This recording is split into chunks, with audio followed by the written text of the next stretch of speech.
Hello everyone and welcome to my short film proposal. As you can see, the title of my short film is Medusa, and the scene I chose is betrayal. I like this scene very much. Betrayal is a departure from one's original beliefs, and all people can betray others or themselves. Those who gaze into Medusa's eyes will turn to stone. I think this is a very good metaphor for desire. When you gaze into the abyss is also gazing at you. So I wanted to tell a story about betrayal around nature of human. There are 4 characters in my script, 3 women and a man. Let's start with the main character, the writer, 45 years old, an upcoming writer who won a prize for new writers. He is good at grooming his behavior with literature. His wife is rich because she is the daughter of a rich man. Here comes the writer's daughter, 15, looks like her mother, wants to replace her mother and live with her father forever. She wants to be a writer just like her father. And a trainee editor, 24, who loves literature. She is envied by her colleagues because she is the writer's editor. She admires the writer.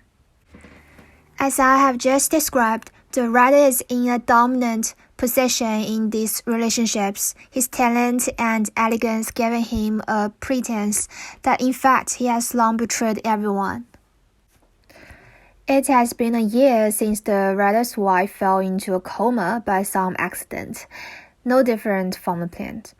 And the daughter's secret desires at work, more and more she feels she can replace her mother. Okay, let's go through the story. The writer has been a single father in this family for almost a year. As mentioned, his wife fell into a coma. On Sundays, daughter wakes him up after making breakfast, as his wife used to do. The daughter takes out a few novels she wrote. The writer reads a few pages, knowing that there is no need to read further, so he sets it aside. The next afternoon, the editor comes to visit. Young face, young look, She brings the writer good tea, which is not a price she could afford now. The writer takes the intern back to his room. Before that, he had already moved his wife, who was in a deep coma, to another spare room. The writer always moves his corpse-like wife into living room for dinner, which the daughter doesn't like. During an argument, the daughter stabs her unconscious mother with a knife and leaves the house. The writer stops the woman's bleeding, but does not take her to the hospital.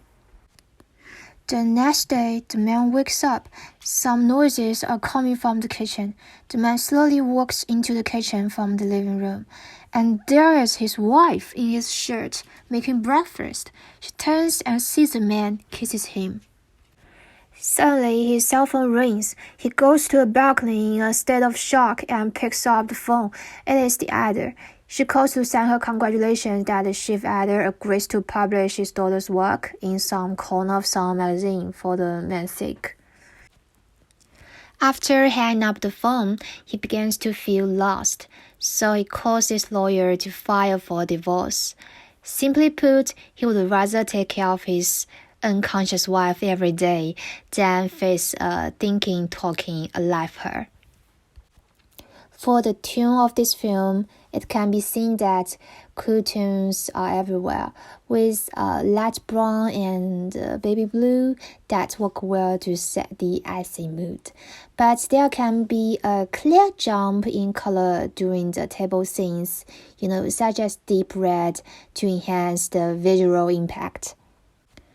You can see that all the scenes are indoors, so it will be a big challenge for Gaffer, and natural light hardly works.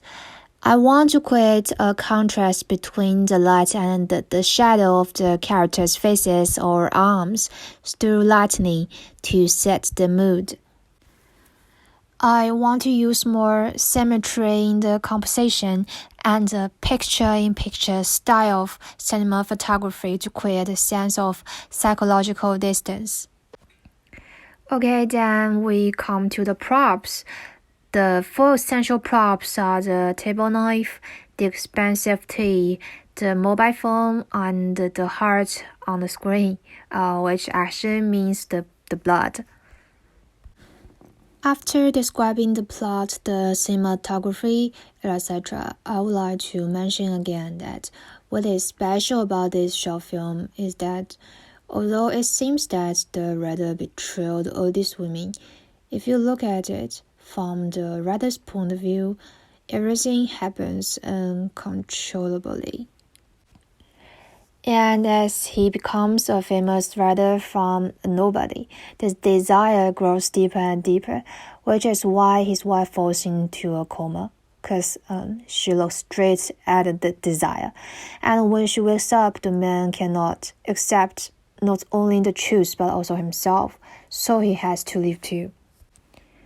I often feel unhappy, a feeling I am not alone in. For my father often tells me the truth, who is happy anyway? For years I refused to gaze at him, afraid I much would be disillusioned by this. But in fact, people are all the same. No matter how many relationships we have, in the end we all have to face life alone. Well, here comes the end. I hope you will enjoy my story of betrayal. Thank you for this opportunity to express myself, and I look forward to hearing from you too. Thank you and have a good day.